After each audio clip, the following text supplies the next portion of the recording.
Nagari, sistem pemerintahan khas Minangkabau. Ketika Belanda menata administrasi pemerintahan di Keresidenan Pantai Barat Sumatera yang kemudian dilanjutkan oleh Provinsi Sumatera Barat, Nagari dijadikan sebagai unit administrasi pemerintahan. Mulai saat itu, sampai saat ini, Nagari berjalan dalam dua model kepemimpinan yang berbeda, namun selalu berjalan seiringan.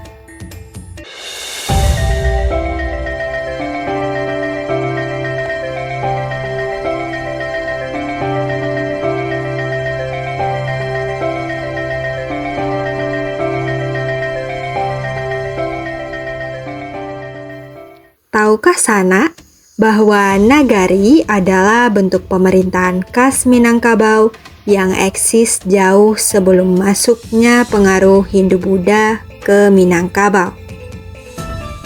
Nah, kali ini kita hendak membahas tentang Nagari. Nagari adalah sistem pemerintahan khas Minangkabau yang telah eksis jauh sebelum masuknya pengaruh Hindu-Buddha. Nagari merupakan sebuah kesatuan masyarakat hukum adat secara genealogis dan historis, memiliki batas-batas dalam wilayah tertentu, memiliki harta kekayaan sendiri, berwenang memilih pemimpinnya secara musyawarah serta mengatur dan mengurus kepentingan masyarakat. Nagari memiliki tingkat otonomi yang tinggi sehingga menurut para ahli, Nagari disebut sebagai Republik Desa.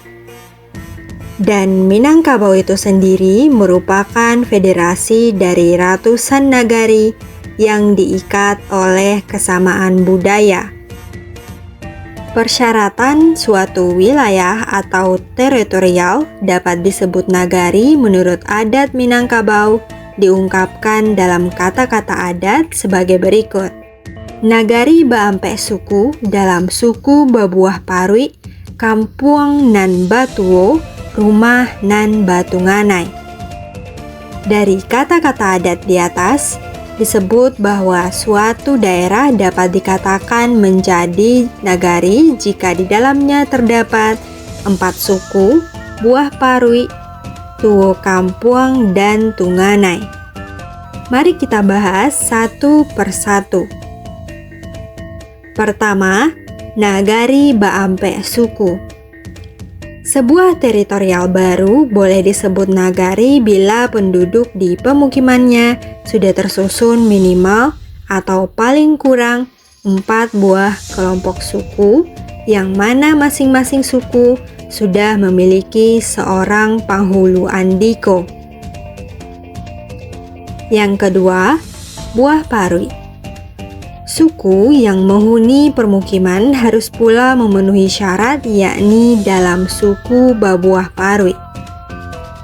Untuk dapat memahami persyaratan ini, dapat kita lihat dari susunan garis keturunan matrilineal yang berbentuk piramida, di mana yang paling puncak diduduki oleh ninyak perempuan. Dalam struktur persukuan tersebut, terdapat beberapa bentuk kekerabatan mulai dari Samande, Saparinduan, Sajurai, Saparui, dan Sasuku. Sebuah suku akan tersusun dalam sejumlah kelompok kekerabatan. Semakin besar dan banyaknya level generasi akan membuat banyaknya kelompok kekerabatan yang ada pada suku tersebut.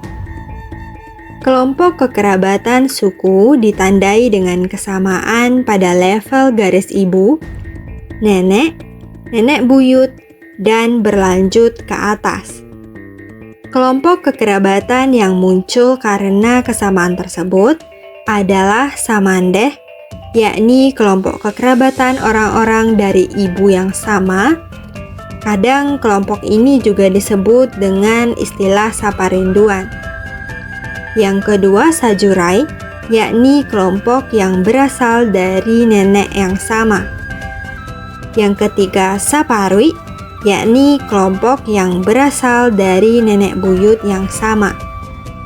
Dan level selanjutnya ada kelompok Sapaiwang dan Sakampuang yang titik temu kesamaan nenek moyang perempuannya lebih tinggi. Penamaan kelompok kekerabatan tersebut tidaklah seragam, karena ada penyebutan istilah yang berbeda-beda. Bukan tidak mungkin pula terdapat sebutan yang sama, tetapi merujuk pada pengelompokan yang berbeda. Oleh karena itu, penyebutan kelompok kekerabatan di dalam sebuah suku hendaknya mengacu pada istilah dan pengelompokan yang ada di masing-masing nagari. Yang ketiga, Tuo Kampuang. Bila kumpulan Saparui bertambah besar atau bertambah banyak jumlah keluarganya, maka untuk tiap kelompok yang Saparui diangkat seorang mama yang tertua atau yang dituakan sebagai Tuo Kampuang.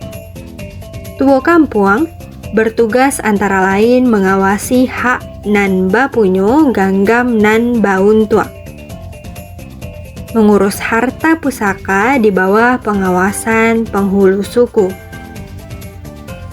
Yang keempat, Tunganai. Semua saudara laki-laki dari ibu disebut mama rumah. Saudara laki-laki tertua dari ibu disebut Tunganai.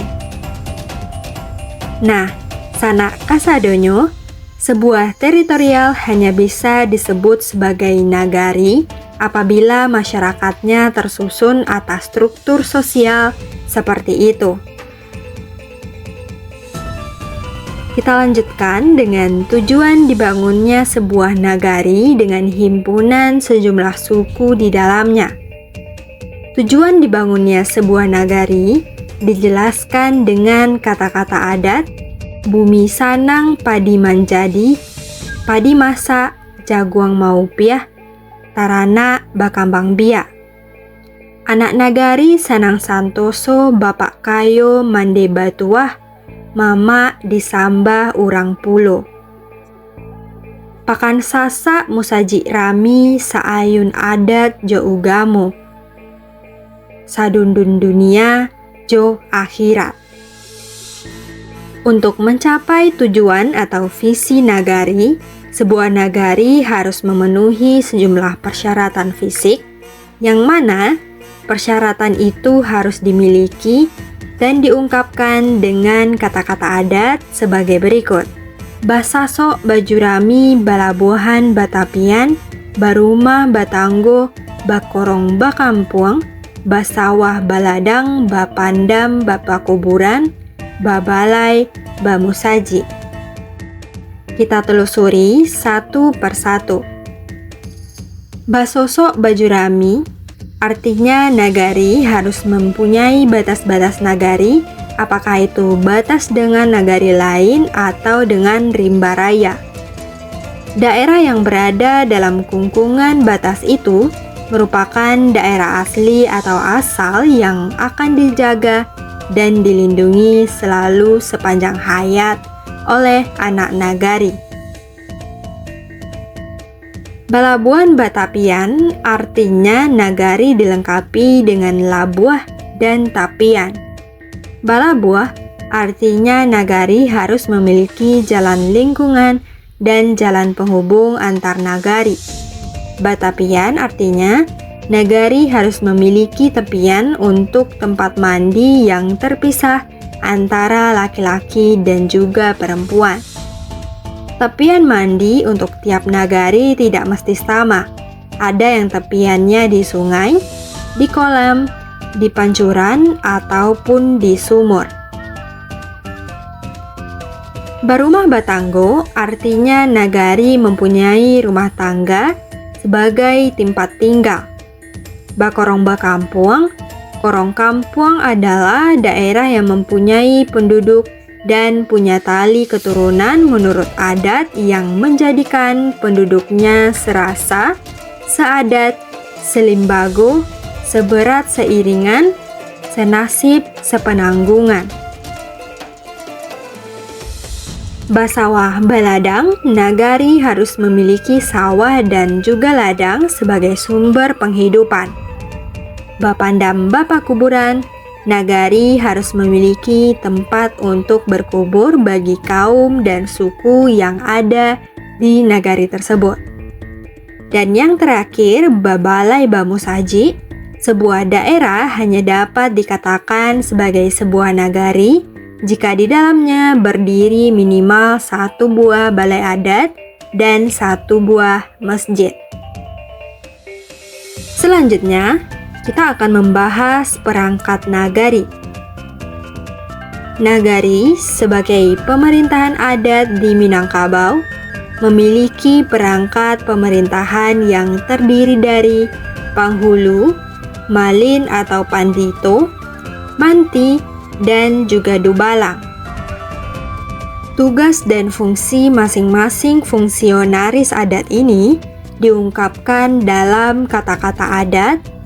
Panghulu tagak di pintu adat, malin tagak di pintu agamo, manti tagak di pintu susah, dubalang tagak di pintu mati. Maknanya, penghulu memiliki tugas anak buah atau kemenakan yang bersalah sepanjang adat. Malin menghukum anak buah atau kemenakan yang bersalah melakukan pelanggaran sepanjang agama. Manti menghukum dan menyelesaikan silang selisih atau sengketa yang timbul di kalangan anak nagari. Dan dubalang menghukum dan mengamankan nagari bila terjadi huru-hara, keributan, atau bahkan peperangan. Mari kita lihat bagaimana nagari saat ini. Ketika Belanda menata administrasi pemerintahan di Keresidenan Pantai Barat Sumatera yang kemudian dilanjutkan oleh Provinsi Sumatera Barat, nagari dijadikan sebagai unit administrasi pemerintahan. Mulai saat itu, sampai saat ini nagari berjalan dalam 2 model kepemimpinan yang berbeda, namun selalu berjalan seiringan. Intervensi kolonial Belanda ke nagari untuk memudahkan penerapan kebijakan dalam nagari. Belanda sadar sulit menghadapi struktur adat yang rumit, sehingga dengan intervensi menata nagari sebagai unit administrasi pemerintahan modern, nagari diberikan sebagai fungsi administrasi.